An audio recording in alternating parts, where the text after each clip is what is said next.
Jon Snow stood upon the windswept battlements of Castle Black, the chill air biting his cheeks. He was no stranger to the cold, but on this day it seemed to burrow beneath his flesh, deeper than the body, reaching his very soul. His gloved hands gripped the ice-rimed stone, knuckles whitening with a turmoil of emotion.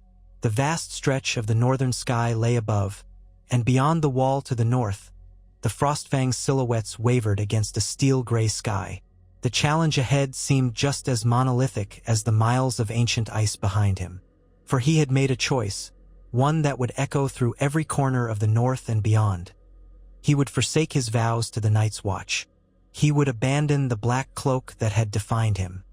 He would leave, and in leaving, he would strive to unite the Wildlings and the people of the North before it was too late. He had not come to this decision lightly. His entire life, he had lived by codes and traditions, first as the bastard son in Lord Eddard Stark's home, then as a brother of the Night's Watch, sworn to protect the realms of men. Yet the Watch, for all its history, for all its solemn oaths, had grown fractious. Many among the brothers refused to see the Wildlings as allies. They could not let go of ancient hatreds and grudges to face the true threat. The others, the White Walkers, the army of the dead. These were no nightmares from old stories, but living horrors that the world would soon face. Jon had seen them, fought them. He knew what was at stake. But his own brothers had turned against him. They did not share his vision. They whispered of treason. They muttered that he was no true son of the North but a traitor, a half-crow in service to the so-called free folk. He understood fear. He understood how men might lash out when they felt cornered and powerless. But that did not make their rejection of the truth any easier to bear. He had tried to hold the Night's Watch together. He had tried to bring the Wildlings south of the Wall, if not in perfect unity, at least in a truce that would keep them from being slaughtered in the storm of winter. But all those efforts had yielded only bloodshed and dissent. He could have stayed and fought for command, tried to twist arms, forced men to see reason. But the longer he remained, the more he realized that the old ways were too deeply ingrained. Oaths bound him, yes, but blind obedience to tradition in the face of annihilation was another matter. The Night's Watch would remain, with or without him, but they would not bring about the unity the North so desperately needed. So he would do what must be done, and if the Black Brothers named him Oathbreaker or Turncloak, so be it. His duty was to the living, not to a vow that had ceased to serve its true purpose. That very dawn, he gathered those Wildlings still loyal to him and all who trusted in his cause. Tormund Giantsbane, broad-shouldered and fiercely bearded, stood at his side. The red-haired free folk leader had become both a friend and a capable ally. He had sworn his own oath of loyalty, not to the Night's Watch but to Jon personally, because Jon had saved the free folk from certain doom. Tormund's presence was comforting, a reminder that even as Jon cut ties with the Watch, he was not alone. Word traveled swiftly through Castle Black that Jon intended to leave before day's end. Some of the Black brothers spat in disgust. Others turned away in silence, uncertain whether to feel betrayal or pity. A few looked at him with eyes that gleamed with admiration, though they dared not speak it aloud. Jon saw all of this in their faces as he crossed the yard with Tormund. Horses were readied, supplies loaded. Every step weighed upon him like a lead mantle. He had once believed this fortress of black stone and ice would be his home until death. Now it felt more alien to him than anywhere in the Seven Kingdoms. Ghost padded at his side, the direwolf's red eyes reflecting the pale sunlight. The huge white beast sensed Jon's tension. Its hackles were not raised, but there was a restlessness in Ghost's steps, as if he, too, knew that a boundary was being crossed, one that could not be undone. The gates parted for them, and after a final look backward, Jon guided his mount forward. Tormund and a retinue of Wildlings followed close behind. In a quiet moment, Jon glanced at the wall's colossal height. Ice so old it was the color of pale blue milk glass. He remembered his father's voice, telling him that men of the Watch were the shield that guarded the realms of men. But the shield had cracks in it, cracks that would not hold. He would find another way to shield these realms. They traveled first to the Wildling encampments south of the Wall, where those who had chosen peace with Jon still lingered. Life there was grim, tents of hide pitched on snowy fields, fires struggling against the harsh wind. Children with hollow cheeks peered from behind their mothers, and men sharpened crude spears while casting wary glances at any crow who happened by. But when they saw Jon approach not as a black brother but in travel leathers, with Tormund at his side, a ripple of astonishment went through them. It took time to explain, but in short, Jon made it known that he would lead them northward or southward, wherever they needed to go, but he would not do it under the authority of the Night's Watch.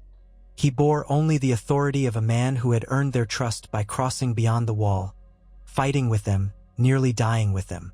Some in the encampments balked at the idea of returning north of the wall. They had only just escaped the crushing cold and the threat of the White Walkers. But Tormund's booming voice reminded them that winter was upon them either way. There was no true safety if the living did not stand as one.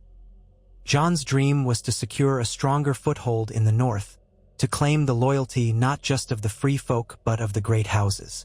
If the living had any chance to survive what was to come, they needed unity. And if the Night's Watch would not be the rallying banner, someone else must be. And that, as Jon admitted privately to Tormund, was the rub. Men of the North, whether sworn to House Stark or House Bolton or any other, would hardly raise banners for a man they believed to be a bastard of Ned Stark. Yet though he possessed no official claim, he was still a Stark in blood. Or so he believed. With Robb and many others gone, and with Sansa and Arya lost or scattered, the North had no shortage of chaos. Rumors abounded. Some said that Sansa had married Ramsay Bolton and was imprisoned at Winterfell. Others said she had fled to the Vale. Arya was rumored to be dead, or perhaps across the sea. No one could speak with certainty. What power, then, could Jon wield to bring the proud northern lords to his side? He would need more than just the small spark of blood that tied him to House Stark in the eyes of some loyalists. He would need to demonstrate strength, vision, and the ability to unite men that others thought ununitable. At the very least, Tormund and his wildlings provided the beginnings of an army, ragged, ill-equipped, but hardened by survival in the harshest conditions on earth. More than once, Jon questioned if he was leading them into disaster. But to do nothing was to guarantee that disaster came for all. Over the course of several days, Jon and Tormund oversaw the dismantling of tents, the rationing of supplies, and the forging of a plan. The plan was half a hope, really. Gather the free folk, move them closer to the northern strongholds, and attempt to appeal to the proud heads of houses with reason, or if reason failed, with raw necessity. The Boltons had Winterfell in a stranglehold. The Karstarks and Umbers were rumored to be uncertain allies at best. Some houses might remain loyal to the memory of Ned Stark, but there was no single figure to rally around. Jon intended to be that figure. Seemed madness, but the alternative was to do nothing and wait for the White Walkers to sweep down from the lands of always winter, unstoppable. So they set out. Sledges carried those too old or too young to walk, while sturdy wildlings scouted ahead, hunting game and checking the roads. The ragged column of free folk stretched across the snowy fields, trudging in the swirling wind, furs drawn tight around them. Their breath hung in the air as they marched. Jon rode at the head with Tormund, and Ghost trotted close by. Sometimes, at dusk, they would pause to look back at the lines of travelers behind them and wonder if they could truly keep them safe. At night, around fires, they spoke of the future. Tormund, in his usual bluntness, asked Jon how he meant to gather the might of the northern houses. Jon answered as honestly as he could. With no official banner but the name he carried, with letters or ravens he would send to the lords, begging them to meet him in Parley. He would warn them, remind them of what was coming, and ask them to put aside old hatreds. He would speak from his heart, and if they rejected him, they would have to live with the consequences. Tormund spat into the fire and declared that if the southern lords were half as foolish as some free folk believed, it might be the end of them all. Days stretched into weeks. They followed the King's Road south, though travel was slow and fraught with hidden perils. Bands of outlaws haunted the rough terrain. The wildlings themselves were suspicious of every farmstead. They found occasional respite in small villages, though though the villagers were terrified at the sight of so many free folk. Often, the villagers would bar their doors. Jon would approach, hands raised, calling out that they had coin to pay for any provisions. Sometimes an older man or woman would emerge, gaze skeptically at them, then grudgingly sell salted meat or bread. But the tension was always there, thick enough to taste in the winter air. They were northerners, these villagers, but to them, the free folk were still wildlings, savage raiders from beyond the wall. Jon acted as mediator, reminding all that they needed each other. Trust was a scarce commodity. Word of their journey spread, carried by rumor and the few ravens Jon managed to send. More free folk trickled in from the scattered camps. Some had chosen to settle in remote corners, but the promise of a new coalition, led by the man who had once been Lord Commander, enticed them. Among the new arrivals were clan leaders from the mountains, spearwives, old raiders who had once crossed the wall to harry northern villages. But in Jon's presence, their enmities were sheathed, at least for the moment.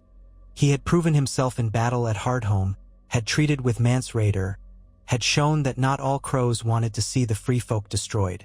Men and women who never thought they would speak to a crow about peace now formed up in his lines.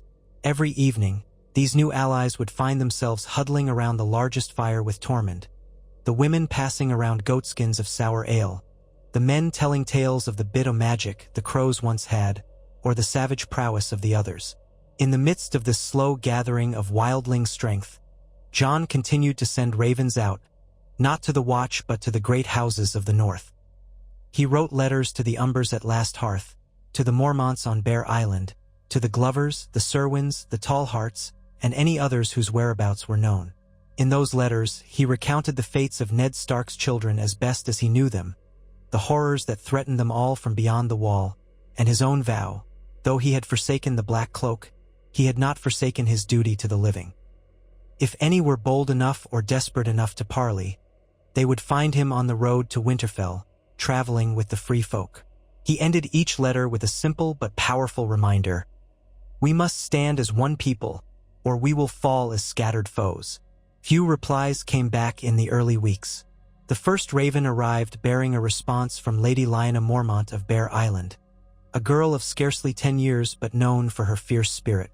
Her letter was cautious, but not dismissive. She expressed sorrow at the betrayals that had befallen the Starks and indicated that, if Jon was indeed Ned Stark's son, she was prepared to hear him out. Bear Island's forces were small, but she would ride with as many warriors as she could muster, if Jon could indeed prove that the threat he spoke of was real. The second raven was less encouraging. It came from House Glover, politely declining any alliance so long as wildlings marched with Jon. The Glovers, who had suffered at the hands of the Ironborn, saw little difference between reavers from the sea and raiders from the haunted forest. They would keep their gates barred and defend their own lands against all comers. Jon read the words with a heavy heart. Tormund scoffed that the Glovers were cowards, but Jon admitted that they had every reason to be wary. The old hatreds and resentments were not so easily quelled, nor were the Boltons idle. Though no raven came from Winterfell, Jon had no illusions that Ramsay Bolton would watch quietly while a force, wildlings or otherwise, marched toward his seat. As the column advanced, they began to encounter resistance. A band of Bolton soldiers ambushed their scouting party one dusk, killing 2 free folk and injuring more. The next day, Tormund led his own raiding band to track them down. Those Bolton men not swift enough to flee were given a wildling's justice on the spot. Jon found the corpses later, a grim testament to how precarious their mission was. The free folk would not suffer themselves to be attacked with impunity. Peace was a fragile bloom in a land of iron and blood. Despite the obstacles, the wildling column grew in number and, slowly, in organization. While many had once been fractious tribes, Tormund's presence and Jon's leadership gave them a sense of shared purpose. They set about forging spears from local smiths, paying in furs or coin when they could, or simply claiming what they needed if trade was refused. Jon tried to limit outright theft, insisting they repay or at least leave something in exchange. If they wanted to win the hearts of the Northerners, they could not come as pillagers. Tormund grumbled that the crows were too gentle, but in the end he complied. He understood the bigger goal, even if his sense of fairness was shaped by wildling tradition rather than southern courtesy. Winter deepened around them, making for arduous travel. Snowdrifts grew, and the roads iced over. More than once, a wagon axle snapped, and they lost precious food to the elements. Some nights, temperatures dipped so low that even the free folk, accustomed to punishing cold, shivered and cursed. Jon pressed onward. He had set his mind on a gamble, that by approaching Winterfell directly, and by extension challenging the Boltons, he might rally any lords who still despised the traitor Roose Bolton and his sadistic son Ramsay. House Bolton's hold over the north was tenuous, achieved through betrayal of the Starks and sealed by marriage alliances. Fear kept many houses in line, but fear could be a fragile chain if enough men stood against it. He hoped, too, that if Sansa were truly at Winterfell, she might be freed or rescued. The thought of his sister trapped in that dreadful place twisted his gut. He had no proof she was there, just rumors, but he clung to hope. More nights than he cared to admit, he dreamed of Arya's face, or of Sansa's red hair, or of Bran and Ricken, lost to him or perhaps dead. Sometimes he saw the weirwood faces in his dreams, weeping blood, whispering secrets he could not quite hear. Ghost would watch him in the darkness, that faint red glow behind the wolf's eyes, as if the beast alone knew the burdens that haunted him. Finally, on a windlash day, the ragtag column approached the edges of the lands claimed by House Umber, near the last hearth. A swift stream meandered through the snowfields, half frozen at its edges. The free folk began to set camp amid the ruins of a once prosperous village, deserted decades ago. Smoke rose from scattered campfires, and the stench of wood smoke mingled with the sweet smell of roasting hare. Jon surveyed their surroundings, mindful that Umbers could be anywhere. He had written to them as well, but no reply had come. Still, the Umbers had historically been fiercely loyal to the Starks. Perhaps they might be persuaded to join or, at the very least, give him an audience. As if summoned by his thoughts, a horn sounded in the distance. Wildlings scrambled to their feet, weapons in hand. Jon stood in the open, arms raised to halt any rash action. A contingent of mounted soldiers crested the horizon, their banners snapping in the wind. The sigil was indeed the roaring giant of House Umber. At their head rode a tall, bearded man with broad shoulders and a stern expression. Jon had never met the man in person, but he guessed this must be Great Jon Umber's kin, possibly the Small Jon, who had inherited command after his father was captured or killed. The riders came to a halt a stone's throw away, their war horses stamping in the snow. "Who leads here?"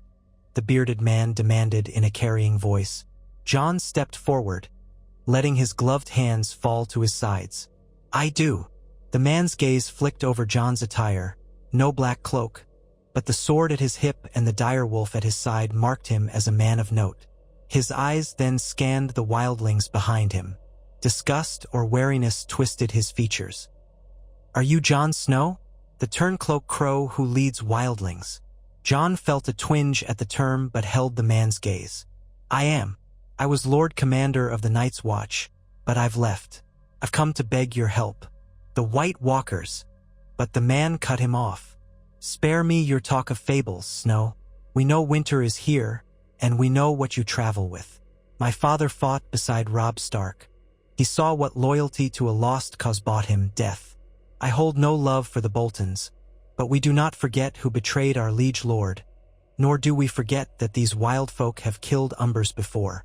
His horse snorted, pawing the ground. "Still, you wrote to us offering parley, so here we are. But do not think we come as your allies." Jon's breath formed a pale cloud in the air. "I understand your doubts. I know the Umbers have suffered, but I ask you to consider, the White Walkers are no fable. I have fought them, and if we don't unite, we'll all die, Umbers and wildlings alike." Some of the Umber riders murmured, but the bearded man, clearly the Small Jon, remained grim. "We've heard enough rumors of dead men walking. We also hear that House Bolton flays those who stand against them. You'd have us stand at your side against both the living and the dead." He gave a harsh laugh. "And if I refuse, are you going to set your wildlings on us?" Jon shook his head. I will not threaten you. We only seek allies. The Boltons killed my brother Robb, betrayed the North, and married my sister. I aim to free her if she's still there. And after that, we must prepare for the invasion from beyond the wall. The small Jon frowned. Your sister's fate is your concern, not mine. If it were my sister, I'd do the same. But that doesn't help me feed my people or keep them safe. And I don't see how a bastard with a horde of savages can hope to stand against an army backed by the Dreadfort's cruelty. There was a pause, tense with the possibility of violence. The Umber horses shuffled. A few wildlings gripped their spears tighter. Jon tried to think of a way to bridge the chasm, but the silence stretched. Then Tormund, who had been standing quietly, cleared his throat. You talk a lot of fear. If I wanted to kill you, I'd have done it already. The crow here saved my people at Hardhome. He saved your world, too, though you don't know it yet. The big man hefted his axe. He's no coward, and he's no liar. All we want is to fight together against the real enemy.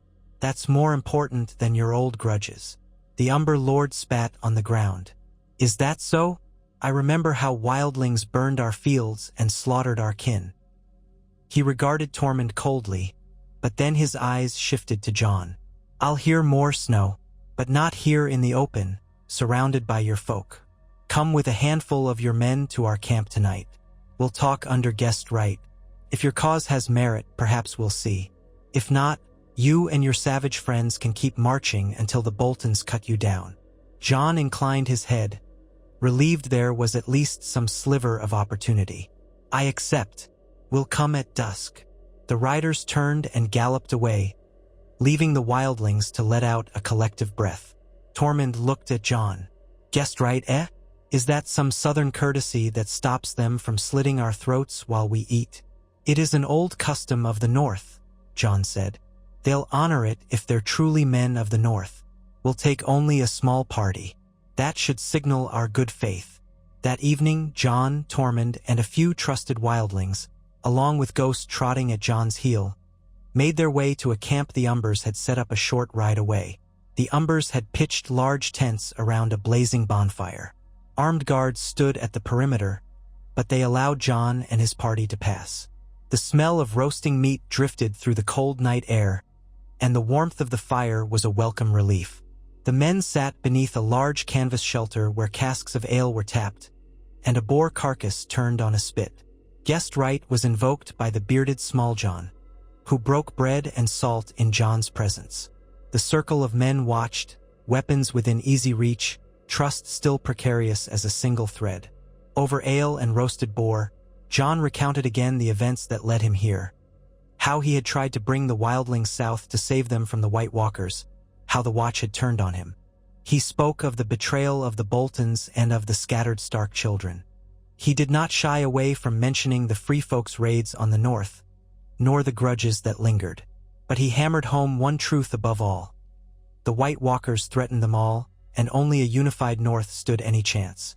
He spoke with passion, calling on the memory of Ned Stark, who, though a stern man, had always believed in justice and the value of human life. He spoke also of Mance Rayder's attempt to unite the Free Folk. Jon was now carrying on that work, bridging the divide between the living. Tormund added a few rough words of his own, describing Hardhome's horror in plain terms. He did not mince words about the dead rising. He told them of the nights when the wind carried the wails of the damned, and how hundreds of free folk had been slaughtered or resurrected as cold thralls under the White Walkers' command. The Umber men, hardened though they were, listened with rapt attention.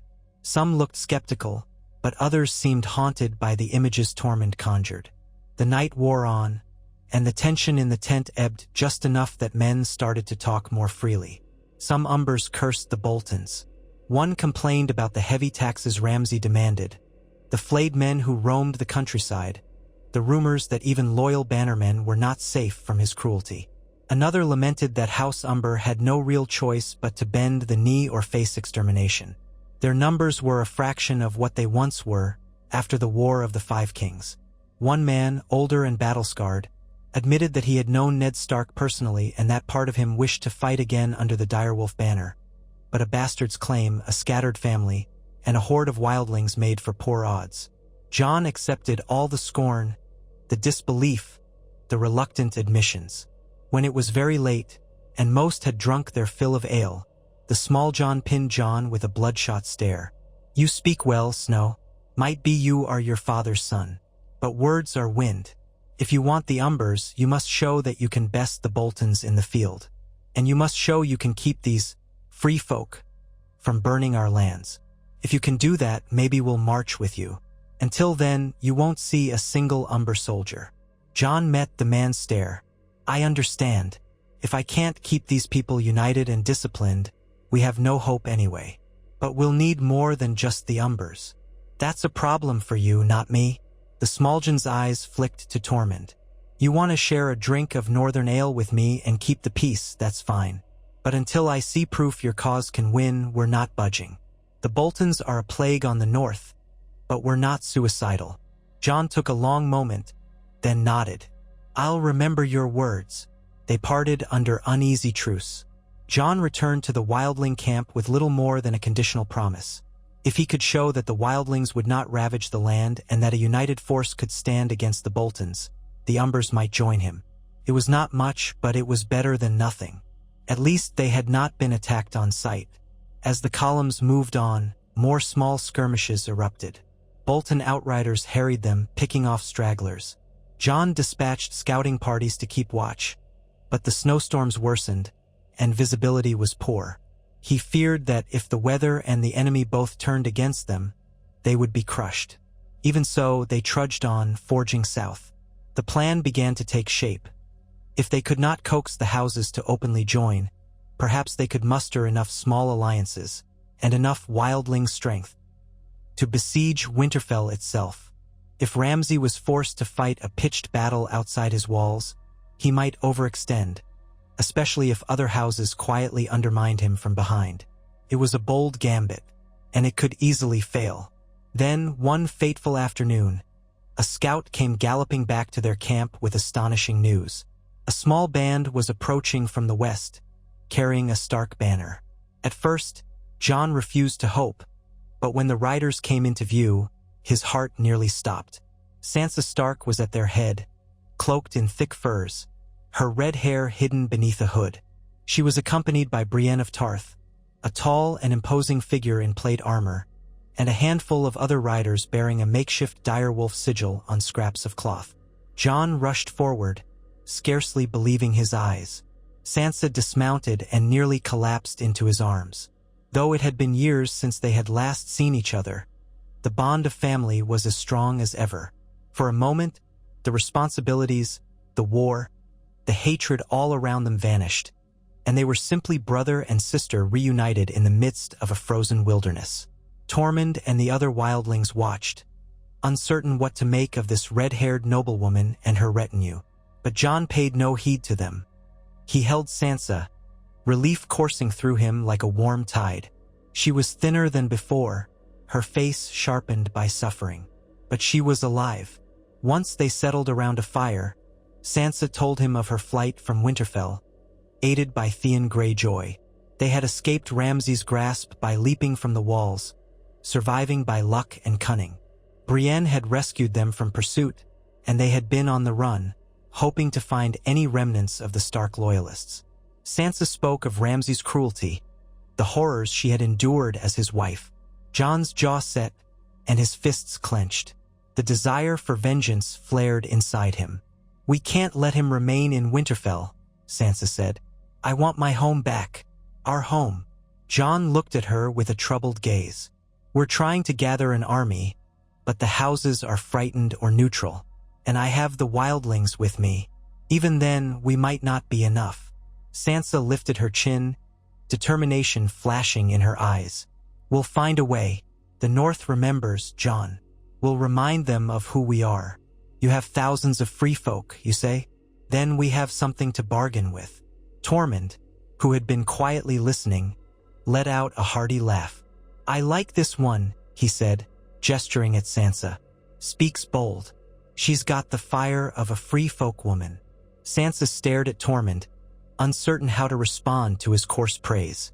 But she knew that these people were Jon's allies, and so she gave a small nod of acknowledgement. Brienne bristled slightly, protective of her lady, but said nothing. With Sansa's presence, Jon's position changed dramatically. He was no longer a lone bastard trying to rally the North with wildlings. Now, a true-born daughter of Ned Stark stood beside him, proclaiming that Winterfell belonged to the Starks. The news spread among the free folk, and to the small pockets of northern scouts and villagers they encountered. If any were unsure whether to lend an ear to Jon, Sansa's presence made them pause. She sent out messages of her own, invoking the name of her father and mother, reminding the North of their oaths. The next house they attempted to parley with was House Cerwyn, whose castle lay not far from Winterfell. Lord Cerwyn, a young boy who had recently inherited after Ramsay had flayed his father, was still reeling from the cruelty. Sansa knelt before him and promised that House Stark would restore justice to the North. Though he had few men left, Cerwyn pledged them. The boy was trembling with either fear or excitement. He whispered that if the Boltons discovered his betrayal, they would skin him alive. But he also remembered how House Stark had protected them in the past. He could not refuse Sansa's plea. Bit by bit, they gathered a trickle of supporters. A few Mormonts arrived, carrying Lady Lyanna's letter of cautious approval. 15 warriors from Bear Island, a small number, but each was a fierce fighter. A handful of mountain clans, hearing Sansa's pleas and seeing the force of wildlings at Jon's back, tentatively joined. But still, the numbers were not enough to challenge the Boltons in open battle. And the houses with the largest forces, Karstark, Umber, remained firmly on the fence or openly hostile. One evening, as they camped beside a frozen lake, Sansa approached Jon, who stood gazing into the crackling flames of a central fire. She leaned in close, speaking so the others could not overhear. "We need more allies," she said. "Peter Baelish once told me he could call upon the Knights of the Vale. If we sent word to them..." Jon's expression hardened. "Littlefinger? Sansa, that man cannot be trusted. He handed you over to the Boltons. You told me yourself. Why would we rely on him?"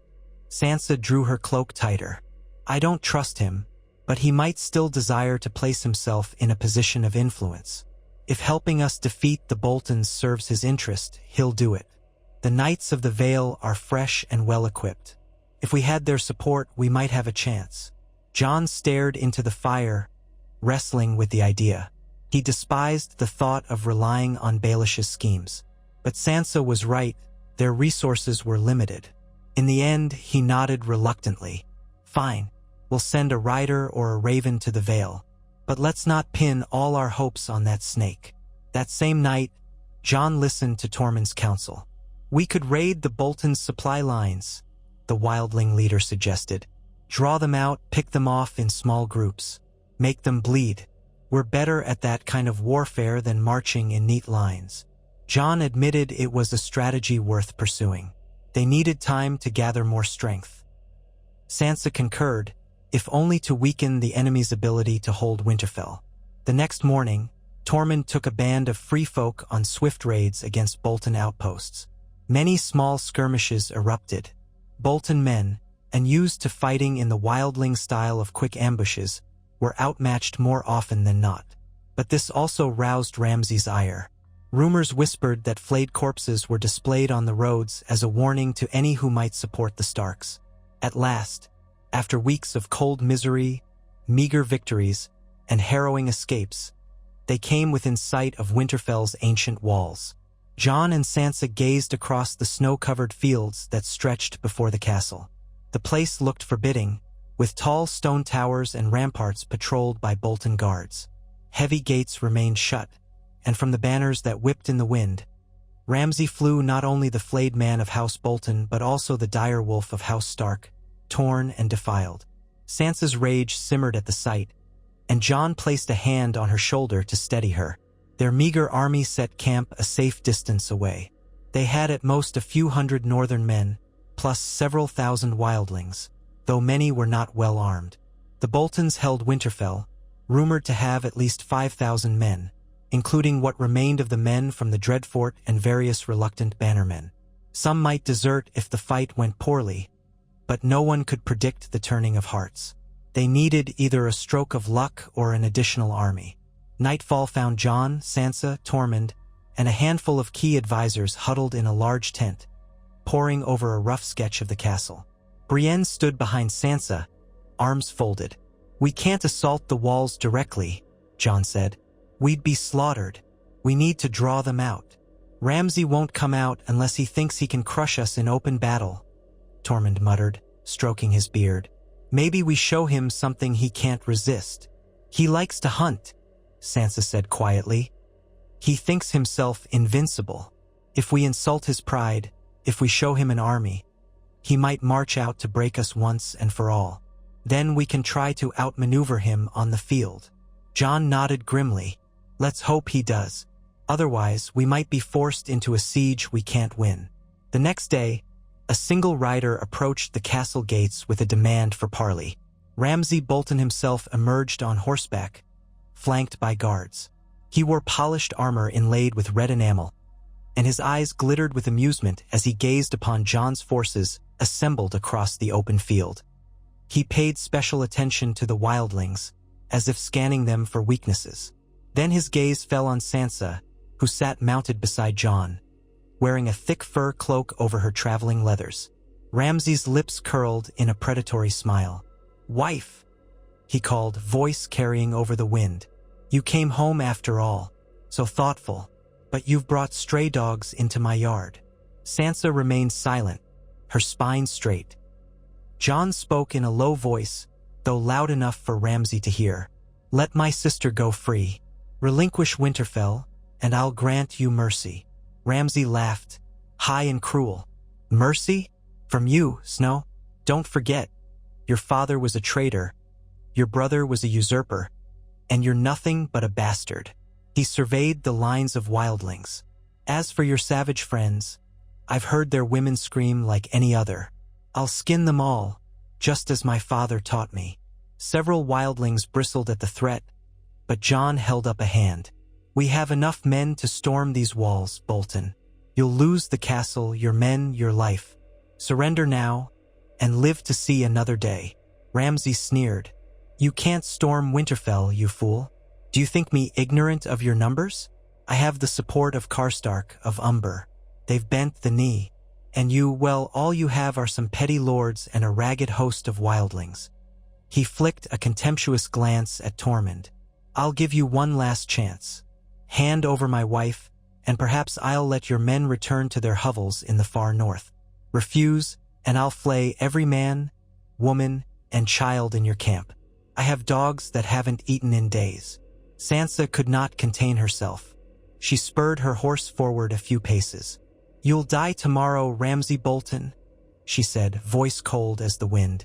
"Sleep well." Then she wheeled her horse around and rode off. Jon glared at Ramsay one final time before following his sister. Ramsay turned his mount back toward the gate, calling out, "You should have listened to me, Snow." Thus the lines were drawn. That night, under the moonlight, Jon set his plan in motion. A portion of the wildlings under Tormund's command would circle to the eastern flanks, hidden in a shallow ravine. If Ramsay marched his men out, the wildlings would surge in from the side. Meanwhile, Jon would position the remainder of his forces in the center, with archers behind a row of sharpened stakes. It was a crude plan, reliant on Ramsay's arrogance. They all knew that if the Boltons simply waited behind the walls, the Starks would be forced into a siege or starve. But if the Boltons came out in force, the odds would be better. Slightly, morning dawned gray and grim. A light snowfall drifted across the field before Winterfell. Jon's army formed lines, the few northern bannermen who had joined them standing side by side with grim-faced wildlings. The wind whipped at their cloaks. Ghost prowled behind Jon, a silent specter. Sansa stood near the rear, accompanied by Brienne and a small guard of Cerwyn men. She had insisted on seeing the battle to bear witness to the reclamation of her home, but Jon forbade her from standing on the front lines. She resented it, though she knew it was sensible. Tormund had already departed with his vanguard of free folk, sneaking around the eastern ridges before dawn. All was set. They waited only for Ramsay to make his move. The Bolton gates rumbled open mid-morning. The sun barely pierced the heavy clouds overhead, but enough light glimmered to make out the shining armor of the knights and men-at-arms who poured forth. At their head rode Ramsay, flanked by the Karstark and Umber banners. Jon scanned the ranks for any sign of Ricken Stark, rumored to have been captured. No small clothes of fear or hope stirred inside him. He simply had too many regrets. If Ricken was indeed with the Boltons, they would doubtless use him as a pawn or a hostage. But Ramsay had not mentioned Ricken in the parley, which was worrisome in its own way.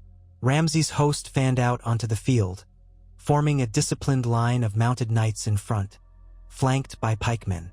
The flayed man banner fluttered behind them, an affront to the legacy of the Starks that once held Winterfell's walls. Jon forced himself to breathe steadily. No archers were visible on the walls. Likely they had joined Ramsay's ranks or hidden among the towers, waiting. For a long moment, nothing happened. The armies simply faced one another across the snowy plain. Jon felt the tension claw at his chest. Any second now, Ramsay might give an order, or the hidden free folk might reveal themselves. He gritted his teeth. They needed Ramsay to advance, to break formation, or Tormund's flank attack would be worthless. Suddenly, a horn echoed from the Bolton side. A single figure stumbled forward between the armies, a burlap sack over his head. 2 mounted Bolton men escorted him, each holding a length of rope attached to the prisoner's wrists. As they drew nearer, Jon felt a sickening jolt in his stomach. One of the Bolton men ripped the sack away, and there stood Ricken Stark. He was older than Jon remembered, but the same dark hair and gray eyes marked him clearly as a Stark. Fear contorted Ricken's face, though he tried to appear brave. A faint ghost of the boy he once was flickered in his expression. Ramsay trotted his horse forward. "Good morning, Snow," he called, voice dripping with mock cheer. "I have a present for you." Jon clenched his jaw so hard it hurt. Sansa, watching from behind the lines, went rigid, and Brienne placed a reassuring hand on her arm. The men around Jon murmured uneasily, shifting their footing in the snow. Ghost let out a low, rumbling growl. Ramsay continued, relishing every syllable. "Is this your brother? My men found him wandering not too long ago. Not the brightest boy, but a Stark nonetheless." He leaned forward on his saddle. "You want him? Come claim him." With that, the Bolton men cut Ricken's bonds. The boy stood there, uncertain, before Ramsay laughed and spurred his horse away. One of the Bolton soldiers hissed something at Ricken, then shoved him forward. Ricken began to run, stumbling toward Jon's lines. His eyes fixed on Jon, a frantic hope pushing him across the snowy field. Jon felt an unstoppable urge to charge forward and grab his brother. He turned to the men around him. "Hold position," he barked, though the command was as much for himself as for them. Then he spurred his own horse, ignoring his own words, ignoring reason. He kicked the mount hard, racing across the field toward Ricken. Snow kicked up in clods behind him. He heard men shouting behind him, cautioning, but his focus was solely on Ricken's form, ragged clothes flapping, hair tangled. He had to reach him in time. Ramsay's archers stood at the ready, though hidden at a distance. As Jon streaked across the plain, an arrow hissed through the air, narrowly missing Ricken. The boy cried out, ducking low, and kept running. Another arrow came, whistling overhead. Jon urged his horse faster, a cold dread closing around his heart. He saw Ricken trying to zigzag, but the youth was terrified, not skilled in evasion. The next arrow came closer, then another sword wide. Jon closed the distance, leaning forward, arm outstretched, each breath a ragged burst in the frosty air. An arrow buried itself in the ground inches from Ricken's foot. Then another sword passed, missing them both. For a moment Jon thought, we might make it. He reached out, could almost touch Ricken's hand. The boy's eyes were wide, lips chapped and trembling. Then the final arrow found its mark. It struck Ricken square in the back, piercing through his chest. He jerked violently, knees buckling, and collapsed onto the snow, blood staining the white field. Jon skidded his horse to a stop, leapt from the saddle, and slid to his knees beside Ricken, ripping off his glove to press a hand against the mortal wound. Ricken's eyes fluttered, lips moving soundlessly, and in seconds, whatever spark of life he had left was gone. Jon stared at his brother's slack face, shock robbing him of breath. He barely registered the wild laughter echoing from the Bolton lines. A numbness encased him. The world receded, the distant roar of men blending into white noise. Then, slowly, a black wrath rose, flooding away the numbness. He stood, his hand smeared with Ricken's blood, and turned a fury-filled gaze upon Ramsay's forces. Without thought for the plan or caution, he drew Longclaw, the Valyrian steel glinting in the weak sunlight. He faced the Bolton line alone. Ramsay saw him and smirked. He raised a hand and horns blared. The Bolton cavalry thundered forward, hundreds of hooves pounding the snow, spears and swords gleaming. Jon stood rooted, heartbreak fueling a reckless defiance. He would kill them all or die trying. Behind him, Davos, who had joined their cause some days before, saw what was happening and roared for the lines to advance, to save Jon from his suicidal stand. A wave of wildlings and northern soldiers surged forward, cursing and bellowing for vengeance. The battle was joined in an instant. Ramsay's riders clashed with the wildling vanguard, a swirl of steel and screams. Horses reared, men were hurled to the ground. Jon, in the thick of it, parried spear thrusts and hacked at passing riders, guided more by instinct than strategy. Ghost hurled himself at the ankles of horses, sending them crashing down. Sansa, watching from the rear, felt bile rise in her throat. This was not how the plan was meant to unfold. They were supposed to lure Ramsay out, then Tormund's hidden force would flank. But the cavalry charge had come too soon, and Jon had run forward alone. She looked to Brienne, who nodded grimly and ordered the Cerwyn men to advance. But it was chaos. No flanking maneuver, no discipline, just a desperate press of men. Ramsay's phalanx advanced in locked step, spears bristling. Drums pounded a dreadful rhythm. Amid the fray, Jon carved a path of destruction, but the Bolton numbers were overwhelming. He felt the breath squeezed from his lungs as the swirl of bodies closed around him. Horses screamed, men howled. The clash of steel on steel rang out. The smell of blood and churned mud filled his senses. He ducked an axe swing, thrust Longclaw into a man's ribs. Another soldier came at him, and Jon barely managed to block. He could not tell friend from foe in the melee. It was then that Tormund's free folk rushed in from the east, bellowing war cries. They slammed into the Bolton flank, scattering knights and footmen. But Ramsay's men were better organized. They began to form a ring, pressing in from all sides. The wildlings found themselves trapped, hammered between ranks of spears. Jon found himself in the center of that ring, chest heaving, caked in grime. Corpses piled up around him, a fortress of the dead. Yet more Bolton men poured in. It was turning into a slaughter. Sansa, from the rear, realized with mounting horror that their forces were pinned.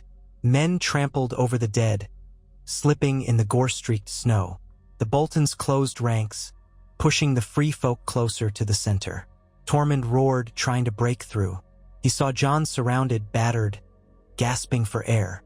He hacked at a Bolton soldier, then another, but they kept coming.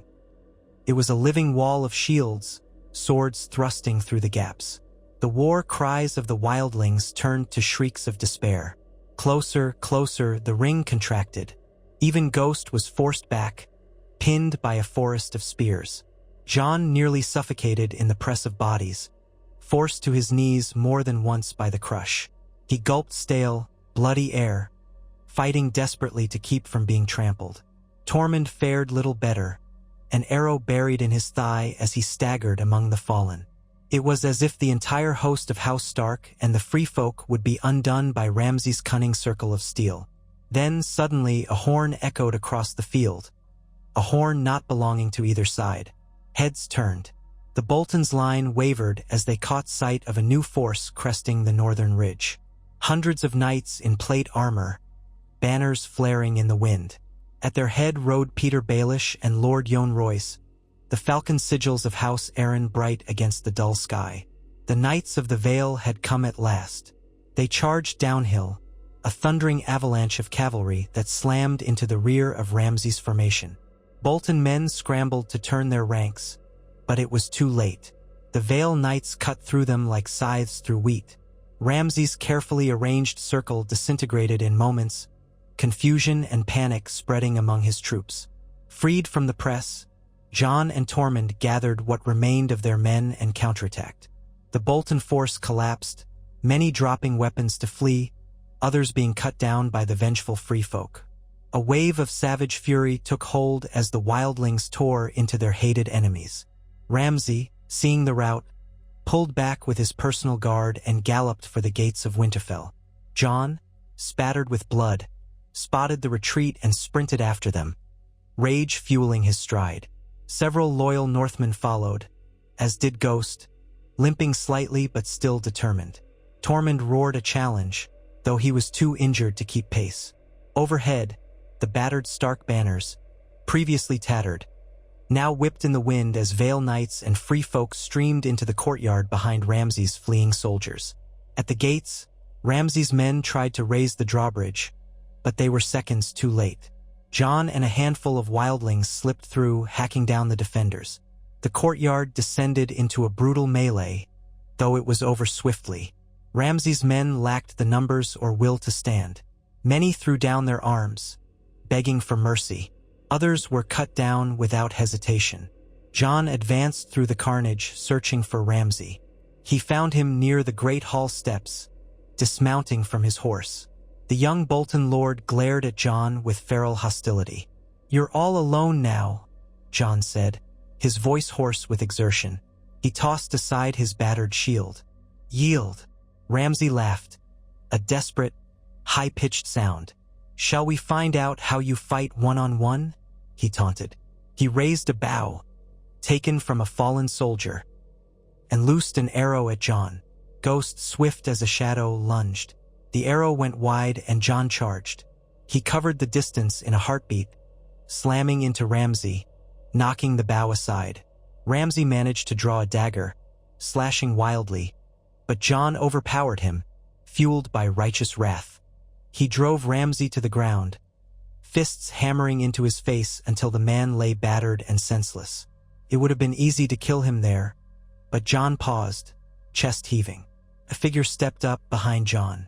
It was Sansa. Her face, drained of color, took in the scene. Winterfell's courtyard littered with the dead, Bolton soldiers in chains or fleeing, and Ramsay's broken form beneath Jon's fists. She placed a hand gently on Jon's shoulder. He looked at her, understanding her silent request. This was her home, her tormentor. She deserved a voice in what happened next. "Lock him up," Jon said to the men around them. "I'll not kill him swiftly." He turned to Sansa. "He's yours, sister. The Bolton name ends here." They dragged Ramsay away, unconscious, spitting blood. The battered survivors from Jon's forces swept through Winterfell. The banners of the flayed man were torn down. Before dusk, a direwolf banner was raised once more over the walls. The fortress was a ruin of broken gates and shattered illusions, but it was theirs again. A Stark seat reclaimed through blood and vengeance. In the aftermath, the wounded were tended to. Many free folk had perished, as had many northern men. The scale of the loss was numbing. While some began to celebrate, others wept over the bodies of friends and kin. Tormund, though wounded, hobbled around to check on his people. Jon, half dead on his feet, found himself facing Peter Baelish, who wore a self-satisfied smile. "You're welcome, Lord Snow," Baelish said with a mocking bow. "I trust you'll remember who arrived at the crucial moment?" Jon held his tongue, though anger simmered. "My thanks, Lord Baelish. The Knights of the Vale saved many lives." Baelish's eyes glinted. "Winterfell is yours to hold, of course, but let us discuss the future at length another time. The Vale stands ready to assist, provided we can come to an arrangement." Jon nodded curtly, not wanting to entangle himself in Baelish's plots, but aware that he had no choice for now. Without them, Winterfell would still be in Bolton hands. He turned away, searching for Sansa. He found her in the Godswood, among the ancient weirwood trees that had seen so many generations of Starks. Snow dusted the branches, and the pool at the heart of the grove had begun to freeze. Sansa stood alone, hugging herself, eyes distant. Jon stepped up quietly. "It's over," he said softly. "Winterfell is ours again." She nodded, tears gathering at the edges of her eyes. "Yes, but Ricken," Jon felt the familiar ache. "We will bury him beside our ancestors. He is a Stark." A pause, then, "We won, but at a terrible cost." Sansa's lips pressed together. She turned to Jon, voice trembling with a mixture of anger and sorrow. "I want to see Ramsay." Jon hesitated, but he understood. "He's locked in the kennels, guarded. The Wildlings wanted to skin him, but I refused." "He's your prisoner, Sansa."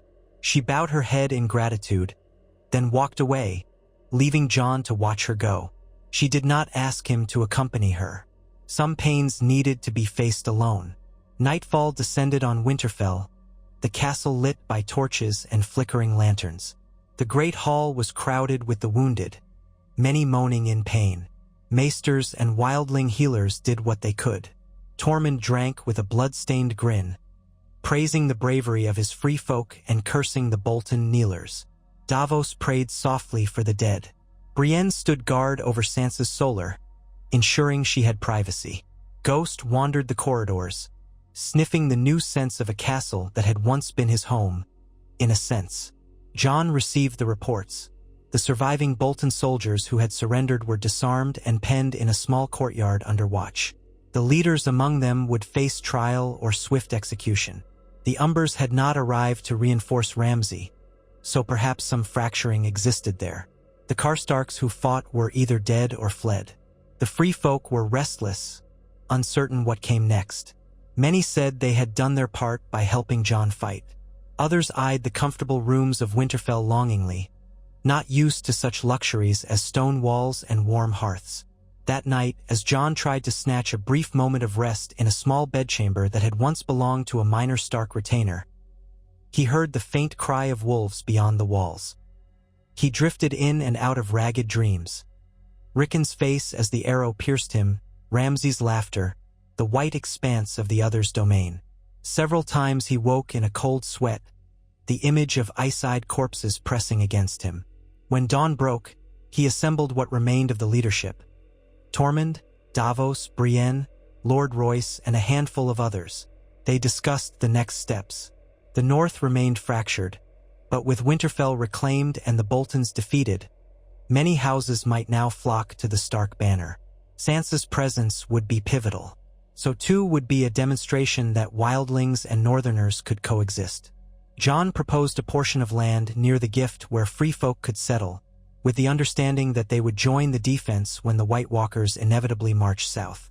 Tormund grunted in approval, as long as the land was truly theirs and no kneelers tried to boss them around. Davos seconded the idea, reminding everyone of the real threat beyond the wall. That day, a funeral was held for Ricken Stark. His body was cleansed, wrapped in a stark white shroud, and carried to the crypts beneath Winterfell. Jon and Sansa led the procession solemn-faced. Old memories of this place haunted them as they passed the statues of their ancestors, the stone kings of winter with dire wolves at their feet. Ricken was laid to rest in a new alcove, though the stonemasons had not yet carved his likeness. Sansa wept silently, her tears echoing in the stillness. Jon knelt by his brother's side and whispered a final farewell, remembering the bright-eyed child who had once raced through these halls, trailing after Shaggy Dog. As the group dispersed, Sansa lingered in the crypt. Jon found her a short time later, sitting by the foot of her father's statue. She looked up, eyes red. "You should be Lord of Winterfell," she said, voice thick. Jon was taken aback. "What are you talking about?" She wiped her cheeks. "You united the Wildlings and the North to take back our home. You're Ned Stark's son, even if not by name. The men will rally around you." Jon shook his head. "You are the rightful heir to Winterfell, Sansa. You're Ned and Catelyn's trueborn daughter. They'll rally around you. I did what I did because I had to, because no one else would.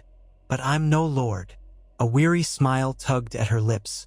"I don't want to rule alone, Jon. The North needs both of us now, and we need to show them that the free folk aren't our enemies. And we need to prepare for the war that's coming." Jon agreed. The White Walkers won't stop at the wall. There's precious little time left before they march. We need every man and woman to stand with us, from the Gift to the Shadow Tower and beyond. Sansa rose, her hand trailing along the stone cloak of her father's statue. "Then we do it together. The Starks must hold the North as we once did, or all is lost." Above ground, the gloom of morning weighed on everyone. But through the gloom came a sense of possibility. The war with the Boltons was won. The gates of Winterfell swung open to receive the battered forces that had long been exiled. The free folk stared in awe at the great courtyard, the vast kitchens, the stables. Children who had never seen anything like stone walls with murder holes gawked.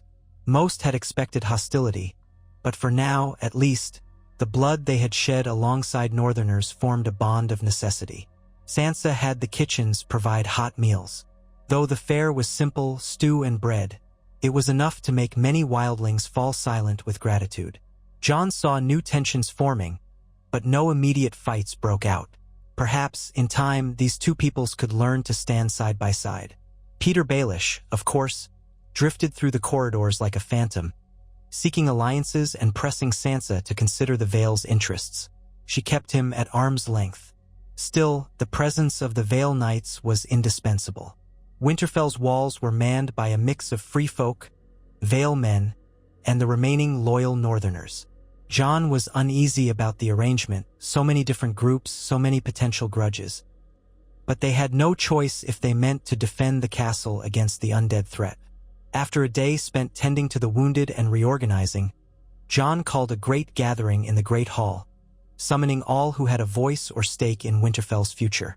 The hall still bore scars from the Boltons' occupation, dark bloodstains and broken furniture, but it was filled with men and women from half a dozen different backgrounds.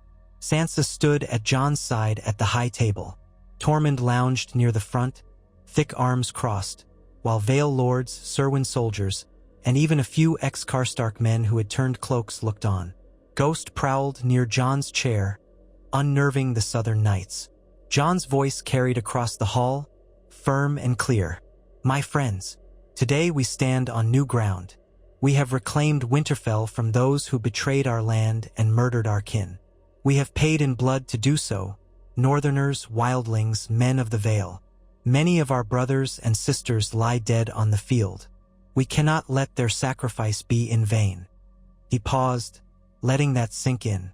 Sansa lifted her chin, adding, "This castle was the seat of House Stark. It will be so again. We will govern the North with justice, as our father did before us. But dark days lie ahead. The true enemy comes from the far north, the White Walkers who bring endless winter.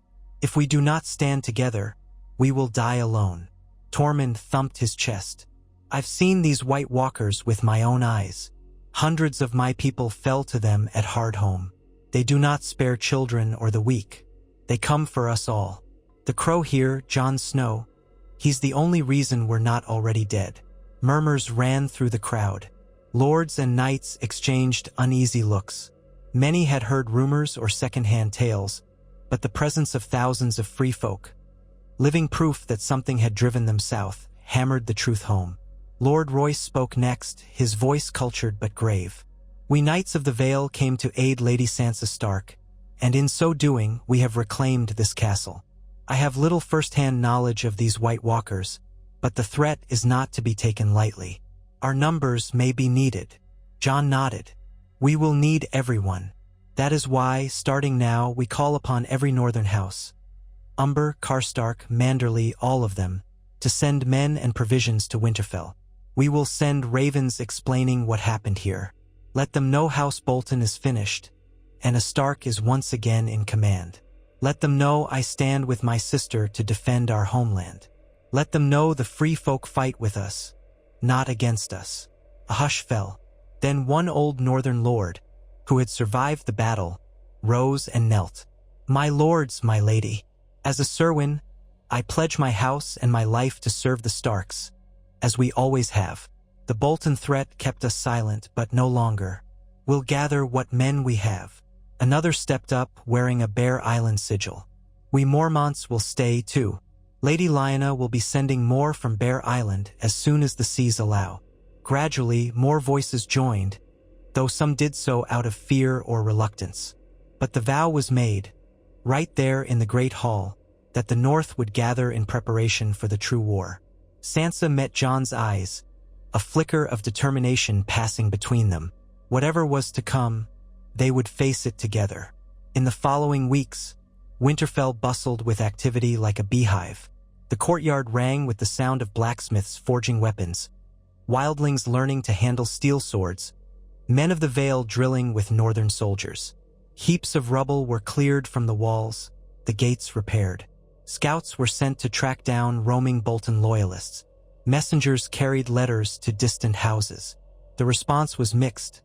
Some families, like the Manderleys, wrote back with cautious promises to come if they could break free of their own entanglements. Others, like the Umbers, remained silent or non-committal. But at least House Bolton's grip was broken, and many who had once feared them now breathed freely. Sansa took on the role of household manager, overseeing the stores of grain, the reorganization of servants, and the establishment of decent lodgings for the free folk. Not a small task. Tempers flared as savages roamed halls once reserved for noble families. More than one altercation broke out, and Sansa acted quickly to quell them, sometimes with stern words, sometimes with the help of Brienne's imposing presence.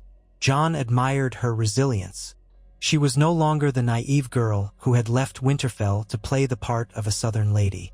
She had become a resolute woman, shaped by suffering, unwilling to be cowed again. Jon, for his part, spent long hours in the training yard, drilling soldiers, forging a semblance of unity among the Wildlings and the North. Tormund teased him for trying to turn free folk into kneelers, but Jon insisted they all fight with discipline. When the White Walkers came, disorder would mean death. Often, he would retire late at night, exhausted, with no time to dream or brood. But the memory of Ricken haunted him. He sometimes thought he saw the boy running through the courtyard, only to vanish. When he closed his eyes, he felt the sticky warmth of Ricken's blood on his hand. One crisp morning, Jon stood on the battlements, gazing north.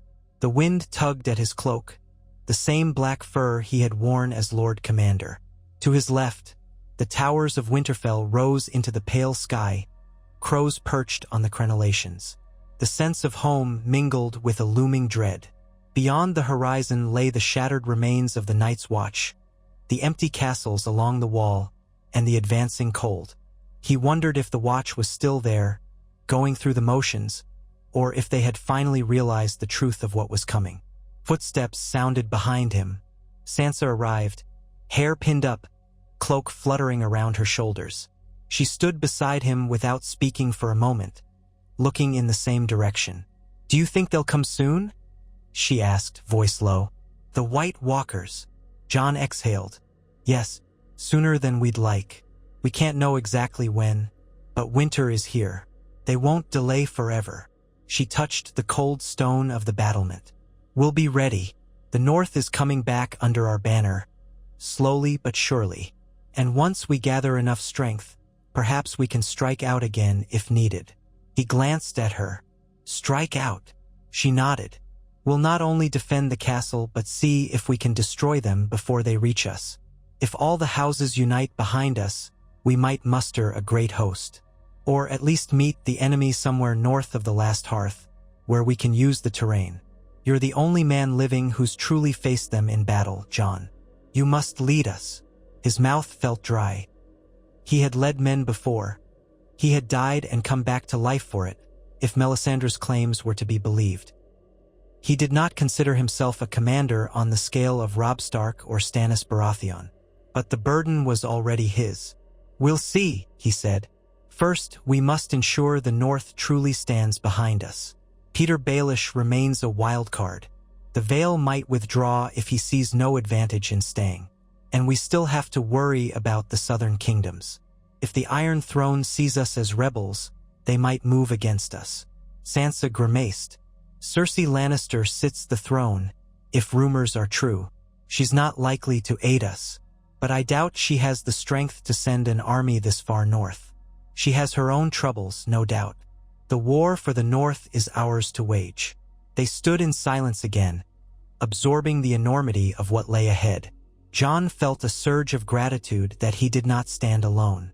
Sansa's presence was the anchor he needed, a reminder of why he fought at all.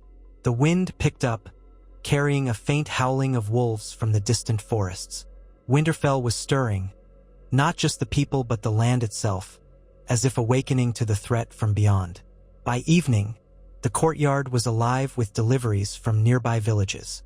Barrels of salted fish, sacks of turnips, cords of firewood. Sansa oversaw it all, ensuring everything was fairly distributed. Jon rode out with Davos to inspect the perimeter defenses, making note of potential improvements. A second line of stakes, watchtowers along the road. He had a fleeting thought of how different this was from his days on the wall. Here, the responsibility felt heavier in some ways. He was leading men who had sworn no vow but followed out of trust or desperation.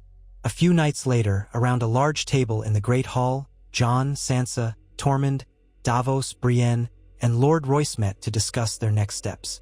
A messenger had arrived from the Umbers, bearing a half-hearted apology for not aiding the Boltons in time. They now seemed to extend an olive branch, claiming they were forced to bend the knee to Ramsay for fear of reprisal. They offered to send a small company of men to reinforce Winterfell, but it reeked of hesitation. Whether this was genuine or a ploy remained to be seen. "Can we trust them?" Davos asked, stroking his beard. "They betrayed the Starks once. What's to say they won't do it again?" Jon looked to Sansa. She frowned. "House Umber was always loyal to us before the war. The great Jon was Robb's staunchest supporter. His heir, though, may not be the same kind of man. If we bring them in, we must keep a watchful eye." Tormund shrugged, unconcerned. "If they betray us again, we kill them. Simple." Royce pursed his lips. "It might be wise to accept their token force.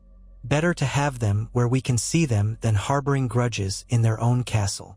Jon nodded. "I'll send a reply welcoming them. We'll remain cautious." They moved on to other matters. The supply lines from the southern territories.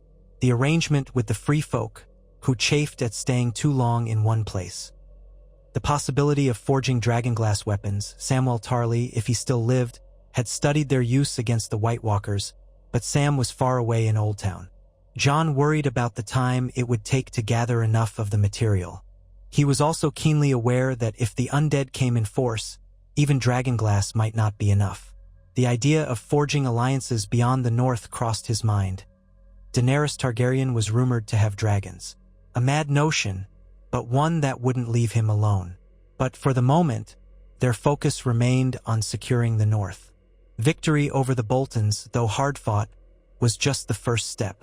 They needed men, they needed strategy, and they needed unity. Sansa concluded the meeting by declaring, in no uncertain terms, that House Stark was reborn and would not bend. The men listened, hearts stirred by the quiet authority in her voice. Time passed, measured in snowfall and the arrival of new messages. The Manderleys finally wrote back that they would dispatch men once the roads were clear. The Umbers sent a small contingent of 200, who arrived in a ragged column. Their leader, a gaunt man calling himself Harrion Umber, bowed before Jon and Sansa, though his eyes did not betray much warmth. Still, they came, which was something. Little by little, an army of sorts took shape in the lands around Winterfell. The Wildlings ranged out to hunt for game, often returning with deer or elk, which helped feed the swelling population. Tormund boasted that he would teach these kneelers how to track snow bears. The kneelers taught the Wildlings some discipline in battle formations. A strange sort of exchange took place, both sides learning grudging respect, though tensions simmered when old grievances surfaced. Fistfights broke out, quickly halted by Jon's edicts. Any man who murdered another in Winterfell's walls would face dire consequences, free folk or not. Sansa wrote more letters, calling upon each northern house to remember their loyalty, to remember the old ways, the justice of the Starks. Some wrote back with measured words. Others remained silent. But from those who responded, men trickled in, a half-dozen from House Tallheart, 24 from a distant branch of House Flint, a handful from other small houses or clans. The numbers were not huge, but each new arrival bolstered morale. All the while, Peter Baelish loomed in the background, speaking softly to Sansa about the next move. He whispered of forging alliances with the Southern Lords, recapturing some measure of the power lost in the War of the Five Kings. She listened politely but confided in Jon that she neither trusted nor liked him. Jon advised caution, though he recognized the Knights of the Vale were essential. Baelish was cunning enough not to overstep while his men were outnumbered by Wildlings and Northerners. For now, an uneasy partnership existed. Over the next several weeks, Winterfell truly came to life again. Fires burned in the hearths, laughter and arguments rang in the halls. The kitchens bustled with constant cooking. The battered castle still bore scars. Some towers partially collapsed, broken windows that let in the icy wind. But the Stark banners flew on every parapet, reminding all who the North belonged to. Snow fell in gentle flurries almost every day, cloaking the courtyard in pristine white. At times, Sansa stood at the gates, gazing upon the footprints of so many folk who had found refuge within these walls. Free folk, Vale Knights, loyal Northerners, all forging a tenuous new order. In the Godswood, Jon often knelt before the heart tree, wrestling with the ghosts of his own conscience. He had left the Night's Watch, broken his vows to unite these people. He had begun this journey with a sense of dire necessity. Now he found himself effectively co-ruling the North alongside Sansa. Was this truly the path he was meant for, or was there another secret at play? Sometimes, at the edge of hearing, he thought he could hear the heart tree whisper. But no words ever formed, just a faint rustle of branches in the wind. He remembered the face of Maester Aemon, long dead. The old man's words resonated. Kill the boy and let the man be born.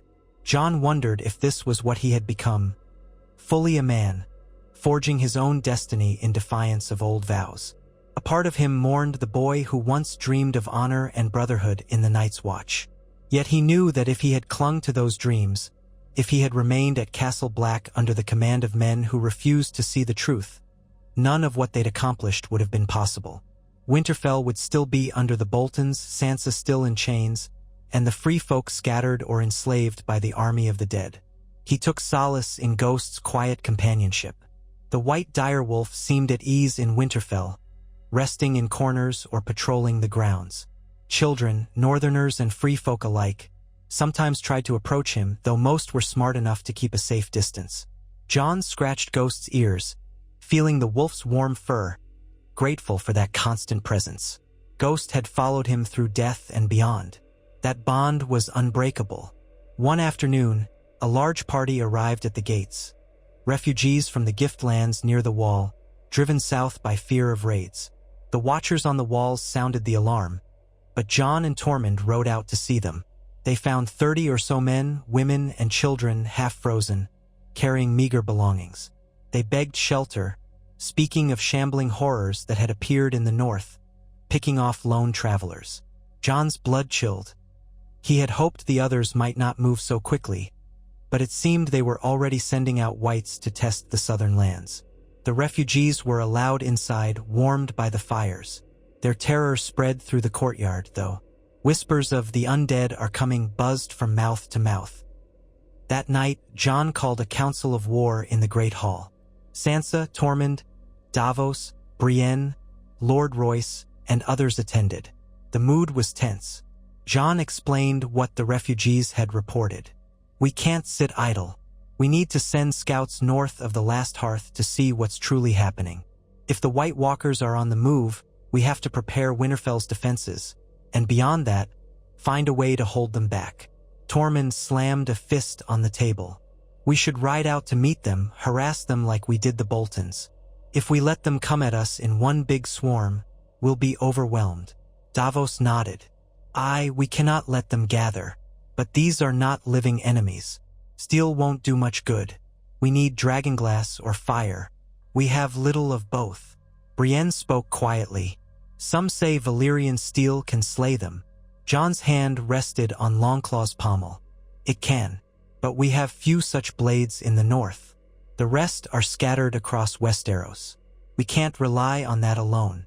We need dragonglass. Dragonfire. He hesitated, then forced the words out. We may need to reach out to Daenerys Targaryen across the narrow sea. If she truly has dragons, that might be our only hope. A silence spread. The notion of inviting a Targaryen into the north was unsettling for many. Lords twisted their mouths in uncertainty. Tormund shrugged, unimpressed by southern names. Sansa exchanged a quick glance with Jon. The complexities of such an alliance loomed, but the threat of the White Walkers made it feel unavoidable. In the end, they agreed to dispatch scouts north, gather dragonglass from any source they could find, and send word carefully to Daenerys if rumors placed her in Meereen or heading for Westeros. Peter Baelish volunteered to handle the letter, claiming knowledge of various contacts. Jon reluctantly agreed, though he remained wary of Baelish's ambitions. Outside, winter's chill deepened. The days shortened, nights stretched long. The courtyard fires seemed smaller against the vast cold.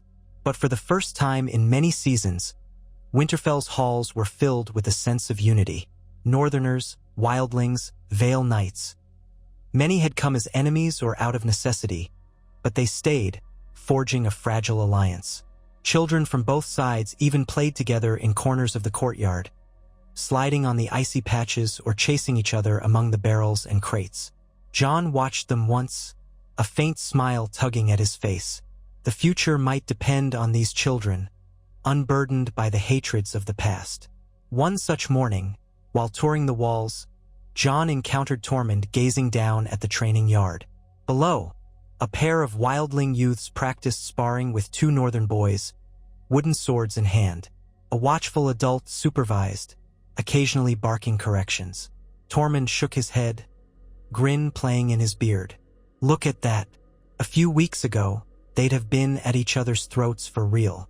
Now they spar like brothers. Jon nodded. That's what we need.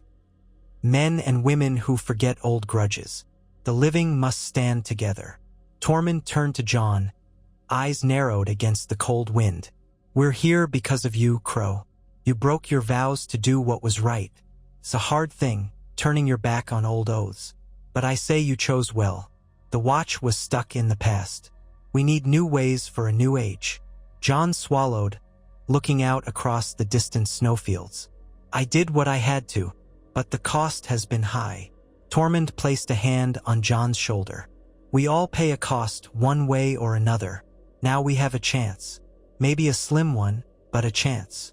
Snow flurries eddied around them as they stood on the wall, the faint noise of the training yard drifting up.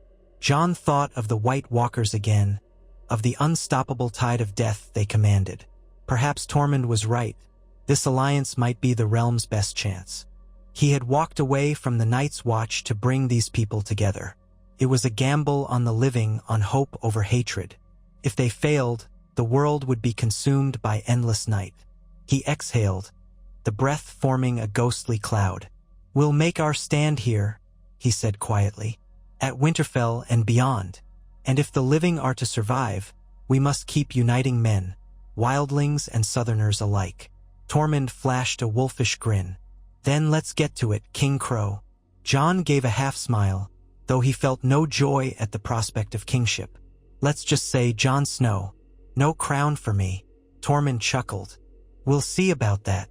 And so they continued, side by side, forging a fragile but resilient bond between free folk and northerners, preparing Winterfell for the onslaught that was to come. Far to the north, the ice winds howled, carrying with them the promise of dark things stirring in the endless winter night. But for now, within these ancient walls, humanity's last, best hope gathered its strength, led by a man who had once vowed to hold no lands and wear no crown, yet found himself shaping the fate of an entire kingdom, and possibly all the realms of men.